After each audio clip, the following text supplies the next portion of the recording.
भूख से बिलखते बच्चे। अफ़गानिस्तान में ग़िज़ाई किल्लत शिद्दत इख्तियार कर गई।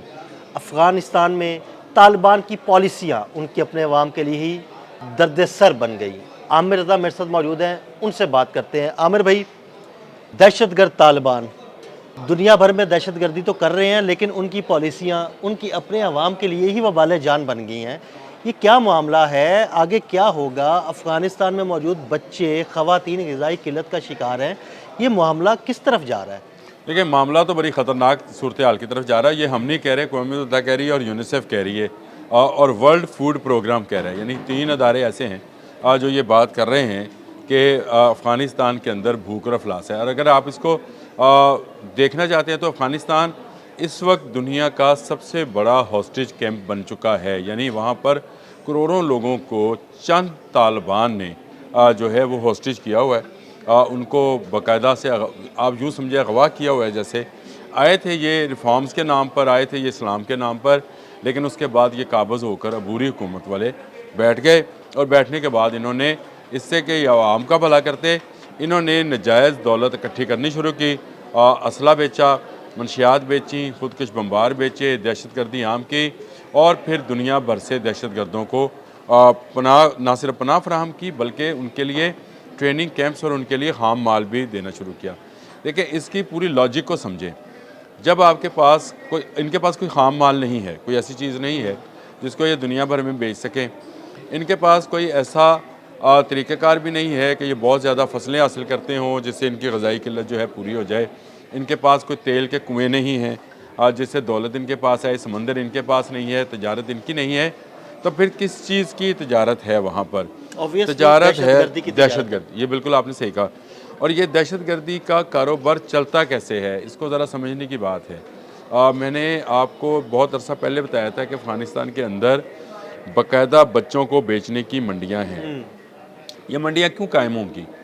कोई माँ बाप अपने बच्चे को क्यों फ़रोख्त करेगा या उसको ऐसे ऐसे आप इंस्टीट्यूशन या उसको मदारस कह लें, उनमें भेजेगा जहाँ पर बच्चों को 2 वक्त की रोटी मिल रही होगी, लेकिन वहाँ पर उस 2 वक्त की रोटी के बदले उनकी ज़हन साजी दहशतगर्दी के लिए आमिर की भाई, जाती मैं है। आपको यहीं पे रोकता हूँ। मैंने जो अंडरस्टैंड की है आपकी बात, मैं अपने नाज़रीन को भी बताना चाहता हूँ कि ऐसा माहौल पैदा कर दिया है कि वालदैन को खुराक ना मिले, खाना ना मिले, पैसे ना मिले, उनके बच्चे भूख से बिलखते रहें और वो मजबूर होकर अपने बच्चे को 2 वक्त की रोटी के लिए या तो वो मदरसे भेज दें या उसको बेच दें। क्या ऐसा ही है? ये ऐसा ही है, बिल्कुल ऐसा ही है। तो ये कारोबार चलना ही उसी सूरत में है जब वहाँ पर गुर्बत और अफलास होगी। अब गुर्बत और अफलास का अंदाज़ा आप इस बात से लाएँ, क़ौम मुत्तहिदा की रिपोर्ट है कि 70 लाख अफ़गानी जो हैं वो इस वक्त शिकार हैं ग़िज़ाई किल्लत का। यूनिसेफ की रिपोर्ट है कि 40 लाख बच्चे ग़िज़ाई किल्लत का शिकार हैं। फिर वर्ल्ड फूड प्रोग्राम का ये कहना है कि 2 लाख से ज़ायद बच्चे जो हैं जो कि 2 साल से कम उम्र के बच्चे हैं, उनकी बड़ी तादाद जो है ग़िज़ाई किल्लत के शिकार। यानी वो दूध पीते बच्चे होते हैं 2 साल से कम उम्र के। अब वो जब माँ बाप की अपनी खुराक के लाले हैं, उनके पास अद्वियात नहीं है, उनके पास बुनियादी सहूलियात नहीं हैं, तो वो क्या करेंगे? फिर उनको मोटिवेट किया जाता है कि आप इस्लाम के नाम पर अपने बच्चे मदरसे के नाम कर दें। मदरसे का अमीर जो है वो उनकी बाप की तरह कफ़ालत करेगा। वो बाप जो है वो शैतान है। वो बाप जो है वो चाहे कोई मुसलमान है, वो बाप चाहे वो कोई किसी और मज़हब से तल्लुक़ रखता है, लेकिन वो असल में उसको खुराक देने वाला है। ये खुराक जो है ये बच्चों को उनकी ज़हन साजी करने के लिए काम आती है। उनको खिलाया पिलाया जाता है, पाला पोसा जाता है और फिर उसके बाद उनका अमीर उसे दूसरे अमीर के हवाले। ये है वो मंडी। बिल्कुल। ये जो मैं आपको समझाना चाहता हूँ, दूसरे अमीर को बेच देता है, उससे पैसे लेता है। अब वो उसकी ज़हन साजी ये है कि तुमने अमीर का हुक्म जो है अमीर की वो अताअत करनी अपने है। माँ बाप से भी ज़्यादा, और अगर अमीर का है तो वो अपने माँ बाप को भी मार दो। ये देखें, ये ज़हन साजी का ये नतीजा है कि वो आपके ये ख्वारिज का, असल में जब हम इस्लामिक हिस्ट्री भी पढ़ते हैं तो उसमें जो ख्वारिज आए थे ना, वो भी इसी तरह वो कहते थे कि हर गुनाहगार जो है वो काफिर है, और क्योंकि वो मुसलमान था काफिर हो गया है, लिहाजा मुर्तद है, मुर्तद की सज़ा मौत है। ये देखें ये किस तरह से लोगों की ज़हन साजी करते हैं। अब ये एक गुनाहगार को, जिसको ना इस्लाम कहता है कि वो काफिर है, वो गुनाहगार है, वो तौबा करे, वो मुसलमान है, मुसलमान से मुराद है उसका ईमान मुकम्मल है, लेकिन ये कहते हैं कि उसको कत्ल ही कर दिया जाए। ये ज़हन साजी है जो की जा रही है अफ़गानिस्तान के अंदर, अफ़गानिस्तान के बच्चों के अंदर, और इसके लिए ज़रूरी ये है कि वहाँ भूख और अफलास का नंगा नाच नाचा जाए। वहाँ पर माँ भूखी होएगी तो बच्चे को क्या दूध की शक्ल में खुराक देगी? आप समझाएं ना। हम सब वालिदैन हैं और देखने वाले भी, हम भी। मुझे बताएं, एक माँ ही कमज़ोर होगी तो बच्चे की परवरिश कैसे करेगी? एक बाप के पास अगर अपनी दवाई के लिए भी पैसे नहीं होंगे तो अपने बच्चे के लिए क्या करेगा? तो मजबूरन क्या करते हैं वो, मदारस बेचे ना भी तो वो कहते हैं चले अमीर के पास रहेगा, इमाम साहब के पास रहेगा तो दीन की ही चंद बातें सीखेगा, लेकिन वहाँ पर रोटी भी मिलेगी। लेकिन वहाँ पर क्या किया जाता है? वहाँ पर उन बच्चों को उनकी ज़हन साजी की जाती है और उसके बाद उनको दहशतगर्दी पर मादा किया जाता है। जो मैं ये बात कहता हूँ कि पूरी दुनिया में ये नेटवर्क मौजूद है। मुझे आप बताएं, कनाडा में एक बंदा पकड़ा जाता है 26 साल, वो दहशतगर्द कैसे बना? अमेरिका में जो अफगानी पकड़े गए वो दहशतगर्द कैसे बने? अच्छा आमिर भाई, मज़े की बात ये देखें, ऐसे मुल्क में जो बड़े तरक्की याफ्ता हैं, बड़ी सहूलियात हैं, लेविश ज़िंदगी है, आप वहाँ पे रहें, ज़िंदगी को एंजॉय करें, वहाँ पे भी पूरा नेटवर्क बना के दहशतगर्दी से बात नहीं आ रही। देखिए, मसला ये है कि यहाँ इन बच्चों की तरबियत, ट्रेनिंग ही ऐसे की जाती है कि उनको बताया जाता है कि आप महरूम इसलिए हैं कि वो लोग तरक्की कर गए हैं या वो लोग खा पी रहे हैं। अब आपके जहन में कुछ ना भी आए तो एक किस्म का हसद और रिवेंज जो है वो आ जाता है और इसी को इस्तेमाल किया। ये देखें, दहशतगर्दों के वो टूल्स हैं जो सदियों से इस्तेमाल किए जा रहे हैं। मैं आज की बात नहीं कर रहा हूँ, ये ख्वारिज कोई आज के नहीं है, ये सदियों से ये काम कर रहे हैं। कभी ये थम जाते हैं, कभी फिर उभर आते हैं, फिर निकल आते हैं, फिर निकलते हैं, फिर थम जाते हैं। इनको दबाया जाए दब जाते हैं, फिर ये दबे रहकर भी वो जैसे कहते हैं कि स्नेक इन ए ग्रास, छुपे रहते हैं और छुपकर अपने वार करते रहते हैं। तो ये दहशतगर्दी का जो सिस्टम है ये चलता ही भूख अफलास के ऊपर है। अब यूनिसेफ मान रही है, अक़वाम मुत्तहिदा मान रही है। जब हम ये बात कर रहे थे कि ये भाई इनको जो अद्वियात और ख़ुराक आप आलमी सतह पर पहुँचा रहे हैं वो ये चाहते हैं कि ये बंद हो जाए।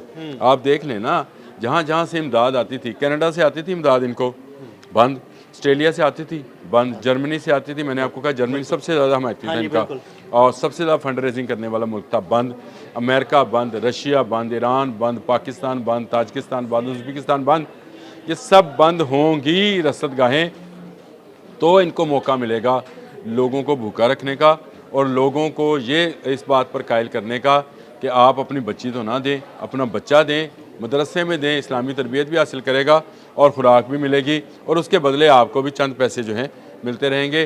देखें, इन्हीं बच्चों के नाम पर ये जो इस वक्त बुरी सेटअप है एयाशी करता फिरता है, पूरी दुनिया में घूमता फिरता है और इन्होंने अपनी वजारतें बनाई हुई हैं। ये क्यों चाहेंगे कि यहाँ पर एक ऐसा सेटअप आए जो अफ़गानिस्तान के अवाम की मांगों के मुताबिक हो? अफ़गान अवाम जहाँ पर बैठे थे, मैं आपको बताऊँ, उन पर मज़लूमियत का लेबल लगा था। इसी लेबल के तहत उनकी अच्छी देखभाल की जा रही थी, उनके बच्चों को तालीम दी जा रही थी, तरबियत दी जा रही थी, उनके बच्चों को अद्वियात मिलती थी। ये सब बंद क्यों कराया गया? ताकि अफ़गानिस्तान के अंदर भूख अफलास फैले और इनकी दहशतगर्दी परवान चढ़े।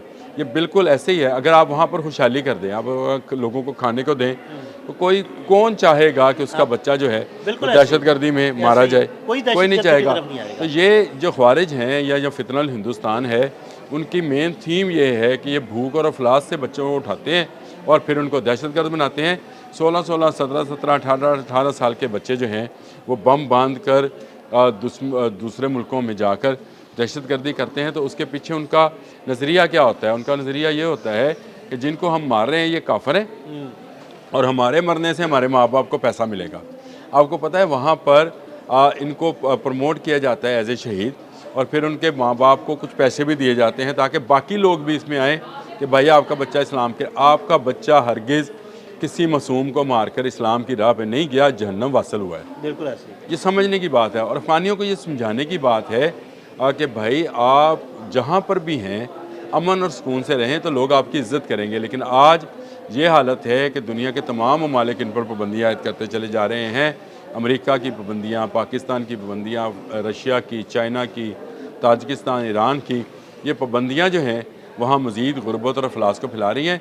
अक़वाम मुत्तहिदा जो है अब एक ऐसा, मैं ये समझता हूँ कि मुल्कों का इत्तेहाद बनाए जो अफ़गानिस्तान में कंट्रोल हासिल करें और अफ़गानिस्तान में कंट्रोल हासिल करके वहाँ की आवाम की मंगों के मुताबिक वहाँ पर एक जमहूरी सेटअप जो है उसको खड़ा किया जाए ताकि वहाँ के लोगों को सुख का सांस आए। तो मैं ये कहता हूँ हमारे लिए, मैं ये समझता हूँ कि अगर दुनिया के ब्रॉडर उसमें देखा जाए, आंख के साथ उसको देखा जाए, तो अफ़गानिस्तान इस वक्त कच्चे का इलाका है जहाँ कच्चे के डाकू हुक्मरान हैं और इनका कला कुमा बड़ा ज़रूरी है। बहुत शुक्रिया आमिर रज़ा। बिल्कुल आमिर भाई ने बड़ी तफसील के साथ आपको इस सारी सूरत हाल के बारे में बताया।